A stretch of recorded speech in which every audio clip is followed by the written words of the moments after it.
NBC-TV presents About the Arts with Barbara Lee Diamonstein. Welcome to About the Arts. I'm Barbara Lee Diamonstein. There's a Renaissance, all-purpose TV newsman. It is certainly Ed Newman. He can go from a political convention to covering an opening of Shakespeare in the Park to an astronaut shot at Cape Kennedy, and all with expertness and wit. He's here today to talk about anything we choose because he is one of the few journalists who can do just that. A warm welcome to you. Thank you. How do you happen to be such a versatile fellow? And of all the things that you do, hard news, high culture, low politics, foreign affairs, what do you most like and where do you fit best? Well, the answer to the first question is how I happen to be so versatile, if it is true that I am. The reason is that I was given the opportunity to be. There are many people in our business, and I'm often surprised by this, who want to become specialists and do the same thing over and over and over again. I've never wanted to do that.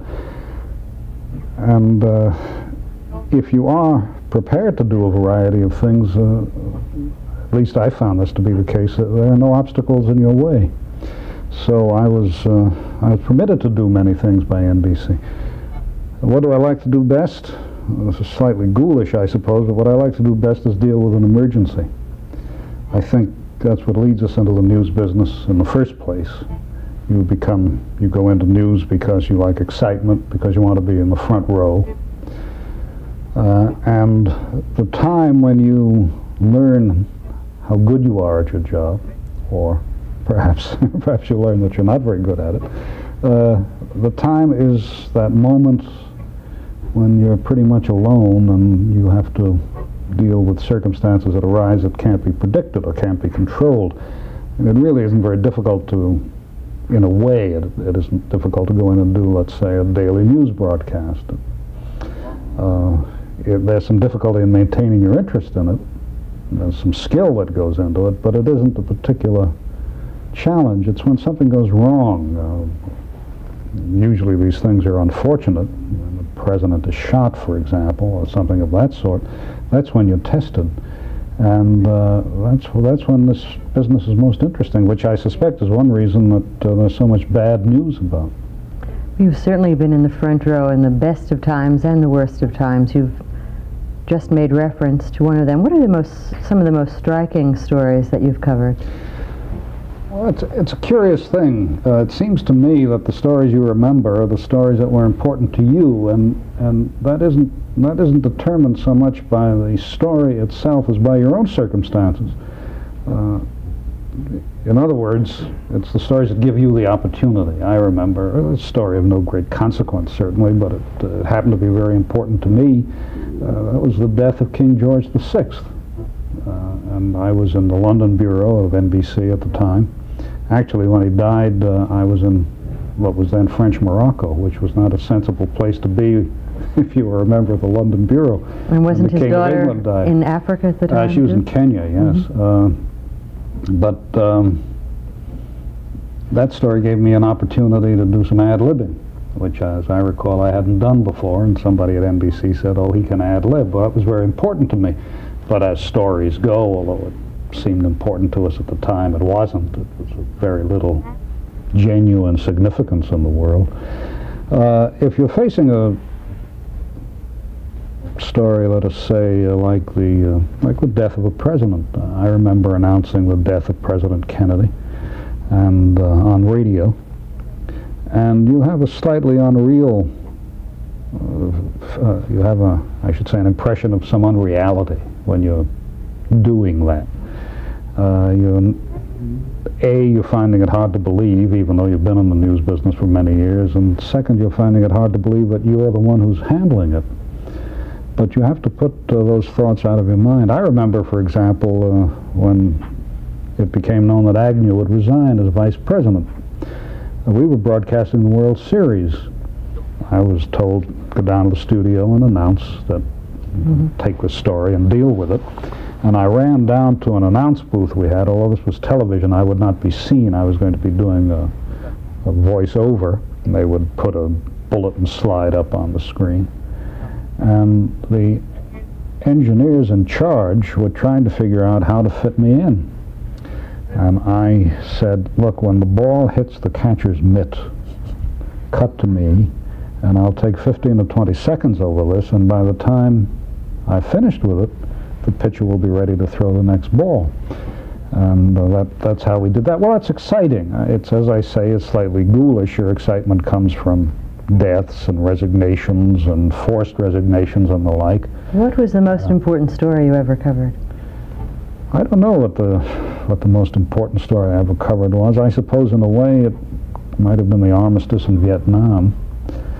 Although by the time that happened, everybody knew it was going to happen. So it was a predictable story by that time. In a way, if one thinks of most difficult stories, one that I remember very well was the train that was carrying the body of Robert Kennedy from New York to Washington. And I was doing it from a studio at NBC, and we were told that the train would take 4 hours to get from New York to Washington. It took 8 hours. And you suddenly find yourself with 8 hours instead of 4 hours. Now what do you do? Well, one thing you do is get help. The people in charge obviously try to get help. Nobody's going to hang on alone for 8 hours, especially when all you have is shots of the train going Were you on camera for? Well, I was on camera. They'd cut to me in the studio from time to time, but what they were trying to show was the progress of the train and the stations along the way where people had gathered and high school bands had gathered, that kind of thing, play funeral marches. But instead of having 4 hours, as I say, you suddenly find yourself with 8 hours, and that's the kind of Were any of the space difficulty you have to deal with. Well, the space shots, some of them were very long, and Frank McGee had an extraordinary capacity to deal with those. Frank could stay in the studio, it seemed, forever, which is a physical accomplishment, among other things, and somehow keep up his interest and everybody else's interest. I never knew how he did it. Among the things that you've come to be known for, or does one say as? Well, for and as, depending on what follows. If you promise not to correct my grammar, I won't criticize your book. All right, it's a deal. You've come to be known as an anti-pollutant. And what I'm talking about are your two widely read and admired books that reflect your interest in the precise use of language. Just what does a civil tongue mean to you? I suppose partly because of my attitude or disposition, it's easier for me to say what a civil tongue is not than it is to say what it is. But to begin with, it is not a bloated language, it's not a pompous language, it's not an affected language, it's not a turgid language, and it is not a monotonous language. It's not narrow. It doesn't rely on catchphrases and fad words. What's the origin of that term, a civil tongue? Civil tongue? Well, as I explain in the book, the first time I heard it, I was told to keep a civil tongue in my head, which meant shut up. But say keep a civil tongue in your head is a civil way of saying shut up, possibly less direct. It seems to me a civil tongue ought to be direct, and it ought to be specific, and it ought to be concrete, and it ought to be elegant where elegance is called for, and it ought to be imaginative where that quality is called for, and it ought to be humorous and playful where that's called for, and it ought to be, so far as possible, individual. We shouldn't all sound alike. That's one reason I object so strongly to the use of catchphrases. Well, there are certainly enough of them in this country. There is some, in fact, unlimited imagination that Americans seem to have, particularly, I guess, adding I's and Y's. Yes. We conceptualize and finalize a great deal. Are those among your favorites? Well, I dislike Izing, although obviously there are legitimate uses for it, but last season a football announcer, I think it was a Kansas-Missouri game, described a player as having suffered self-tackleization. And this kind of thing's everywhere. Does that mean he tripped on the way out? I don't know whether it meant whether he tripped himself or a teammate tackled him. But there's a tremendous amount of that around nowadays, and it is a very pompous academic approach to language. It's a social scientific approach to language, And the social scientific approach to language is deadly. It's fatal. I think it obscures rather than clarifies. It's not merely obscures rather than clarifies. It's often intended to obscure rather than clarify. It's often intended to conceal the fact that there's very little worth concealing. The smaller the idea, the more grandiose the language in which it is clothed. The smaller the object being packed, the larger the amount of packing material, or as we now say, packaging material, I don't know why, that surrounds it. And in the social sciences, that kind of thing is rampant, or as I once heard somebody say, rampart. There seems to be a fashion in words and phrases. What is this year's favorite? I think last year was hopefully. Well, hopefully, the misuse of hopefully has been with us for some time. This year, I think it may be the misuse of momentarily. For example? Well, when people ought to say we'll be back in a moment, by which they usually mean on television and radio we'll be back in a minute, or possibly 2 minutes, they used to say we'll be back in a moment. Now they say we'll be back momentarily. But momentarily does not mean in a moment. Momentarily means for a moment, or it means at any moment. And that isn't the context in which it is being used. Now somebody told me that she was aboard, or he was aboard an airplane not long ago, and the pilot said, "We will be airborne momentarily," which, if you take it literally, is a frightening thing to hear. Terrifying. Is language in a decline? Well, I think it is. That's the premise of my books. The subtitle of the first book is, Will America Be the Death of English? Now, I'm not arguing that English will die. Nobody can say that it will die, and it won't die so long as it goes on being used. But it seems to me that what is happening to it is that so much of the vigor is being drained from it, so much of the variety and color are being drained from it, and it is being made a boneless language, a gassy language, especially by the kind of language one hears in government and in the academic world. And in that sense, I think that language is in decline, yes. Now, I think, if I may continue, there's another aspect in which it is in decline. And that is that there has come to be, unfortunately, widely held a view that language doesn't matter very much, and that correct, precise language doesn't matter very much. This, unfortunately, has taken hold in among many teachers, among many educators, particularly among educational theorists. And what substitutes for the use of clear language? To begin with, there's a belief that if your heart is in the right place, that's what matters. Does count for something. And that you but not enough. Not enough, and that you have to get children, as they would say in the jargon of the time, creatively involved, and that you need so-called innovative education, that kind of nonsense. And speaking bluntly, and it is accompanied. Now, that's a very comfortable belief for many people in the field of education who themselves have not mastered English. And in the second place, there came to be what was thought to be a sophisticated belief that there are other ways of expression, or other methods of expressing oneself that are as effective, as efficacious. Body language, music, length of hair, the kind of clothes you wear, demonstrations, open sexuality, obscenity, and so on. That people were persuaded that these were in some way substitutes for language. Well, if they are, they're only partial substitutes, and that part is a small one. The expression of ideas, the communication of ideas, the exchange of ideas, that rests primarily on language. It must. In what part of the country do you find language most debased? I couldn't put it down to a region. I've been asked this before, and I couldn't say that it's worse in one region than it is in another. I could say that it is, I can put my finger, I believe, on the fields in which it is. What are they? I guess well, as I've said, government and social sciences debase it in a particular way because of the pomposity. Let me give you an example here. This is from a credit corporation. A couple of people have sent me this. It's from a credit corporation sent to its customers.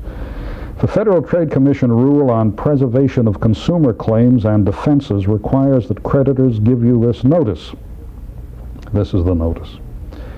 Any holder of this consumer credit contract is subject to all claims and defenses which the debtor could assert against the seller of goods or services obtained pursuant hereto or with the proceeds hereof. It must mean something. I suppose it means something to somebody, but I confess what it means. Well, if this is in response to a need for more openness, they have become more and more obscure. Well, in your book, you mentioned the Nixon administration's widespread abuse of language. Do you see any improvement in the Carter administration? I see some improvement in the Carter administration, yes. In fact, President Carter himself has said he wants government regulations written in plain English. And if he could bring that about, that would be, I should say, one of the greatest accomplishments of the century. And there are members of his cabinet who have said the same thing. The Secretary of Housing and Urban Development, Mrs. Harris, has said that. But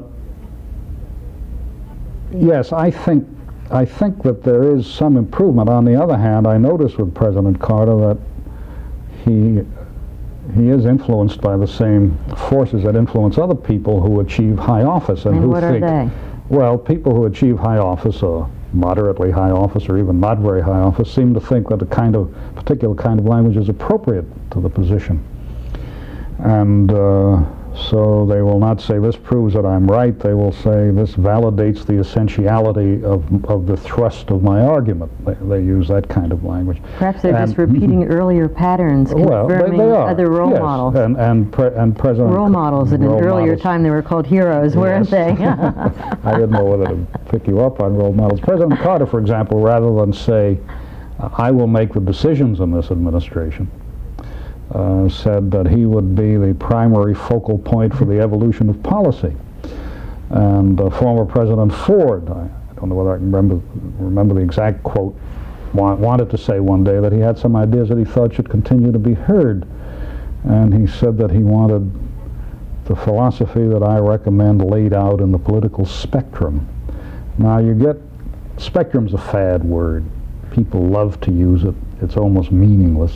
It's been used so often you might as well throw it away. But it's like dialogue. People use spectrum, they use dialogue, they use parameters. And they think that qualifies them as intellectuals, or somebody whose argument is intellectually worth listening to. But as I say, the excessive use of these words it renders them useless. You were asking me earlier about Ising. Here's an example. A registered dietitian, she demonstrated how to rethermalize frozen plates in a microwave oven. That means heat or warm, but you say rethermalize. Another curious, they say rethermalize. Another curious thing that's happening is the tacking on of EE at the end of a word, frequently incorrectly, so that people who escape are now known as, for some reason, as escapees. And they're not, they're escapers. Would you prefer to be the interviewer or the interviewee? Well, I like both. I picked out of William Safire's column in the New York Times a while ago this phrase, Senate confirmees, by which he was referring to the members of the Senate committee who confirmed Bert Lance as budget director. But they were not the confirmees, they were the confirmers. And if anybody was a confirmee, Bert Lance was a confirmee, which incidentally is a dreadful word, and we ought not to use it anyway. Well, there seem to be few reputations for eloquence, and certainly not in public life. Are there any that are more or less deserved? Well, I think there are people who, in the first place, I think there are millions of people in this country who use the language well.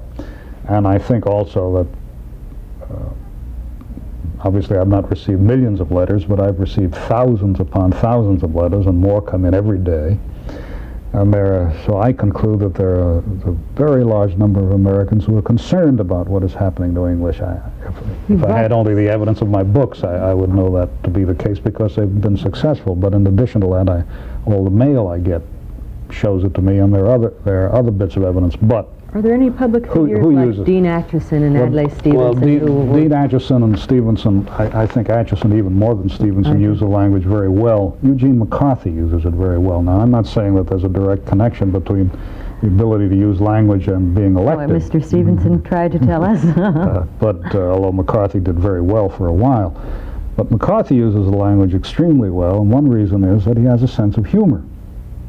And I often think that there's a direct connection between using the language well and having a sense of humor, in particular a sense of humor about yourself. But if you're talking about other people who use the language well, there are many writers who do. Gore Vidal does. Red Smith writes very well. James J. Kilpatrick uses the language very well. George Will, the columnist, uses it very well. Bob Kramer. You take a less charitable view of another conservative columnist in one of your books. William Buckley. Mm-hmm. How do you evaluate his use of language?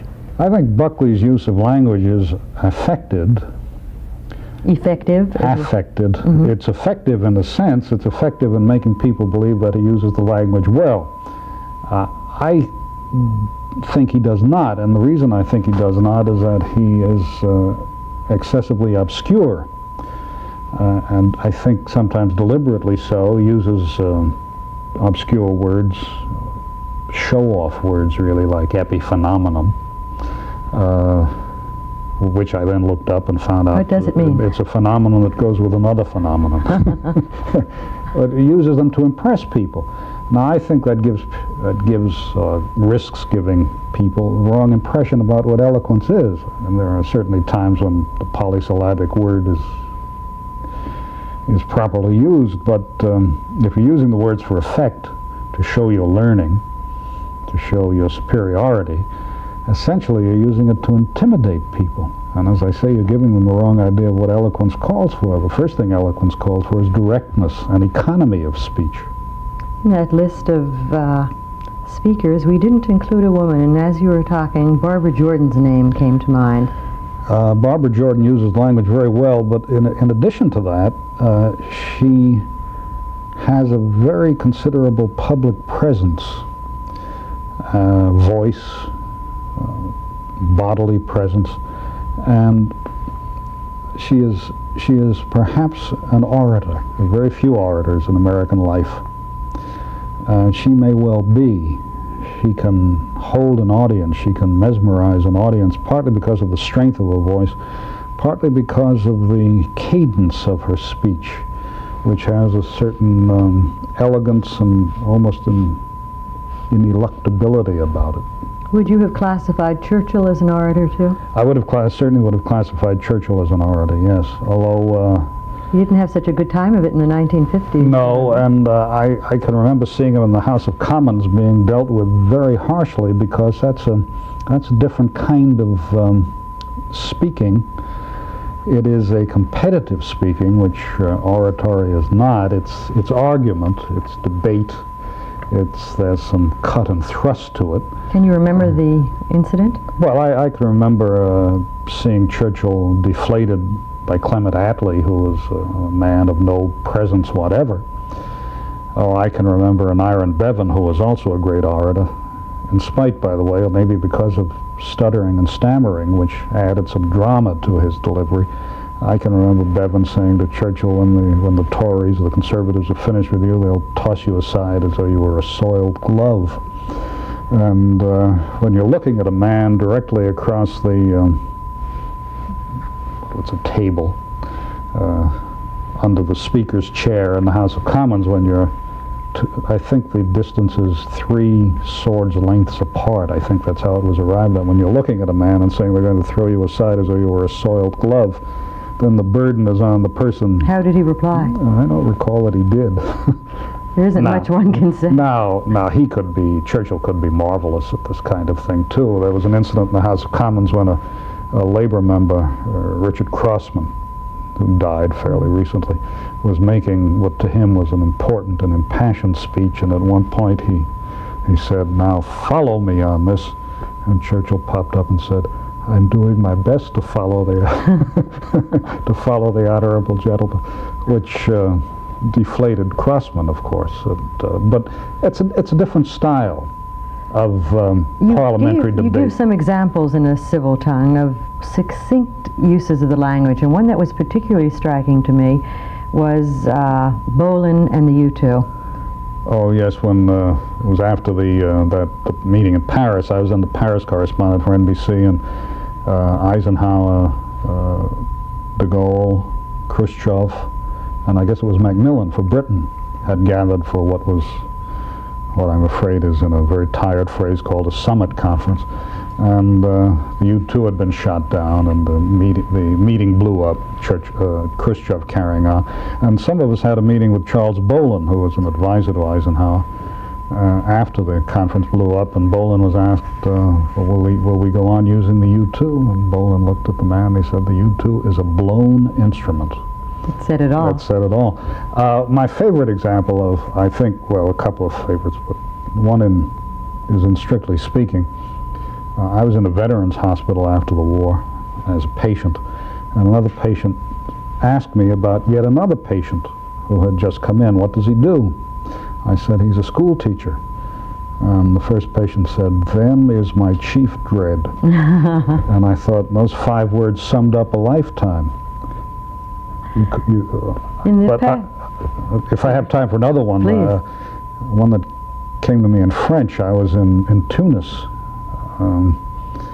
sometime in the late 50s, and there was some ceremony. We had to go to a palace, and the orders were, once we were in the palace, if we left, we couldn't get back in. And I wanted to go out, and the policeman barred the way, and he said, if you go out, you may not get back in. And I said, mais je suis journaliste, I'm a journalist. He said, oui, monsieur, et moi, je suis policier. Yes, and I'm a policeman. You didn't enter, did you? End of conversation. In the past 20 years, how has television influenced our use of the language and our response to it?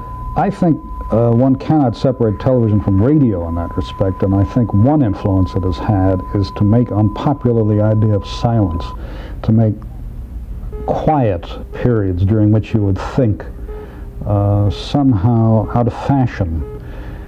It certainly was a taboo on radio. Yes, we've always insisted on filling every second on radio, and I think on television, on the ground that they're so valuable. And nobody wants to be thought not to know what to say next, so the speech pours out. I think this is an unfortunate influence. I'm obliged to say that, even though that's the field in which I make my living. In the future, will we see more of your creative energy spent in writing or in television? It's kind of you to ask. I think in television. Well, I do know that we have only 30 seconds that I will say very quickly. Thank you, Ed Newman, not only for joining us, but speaking so bluntly and so freely. It's very good of you to have come here. Thank you for having me, Barbara Lee. And thank you, audience, for being with us, too.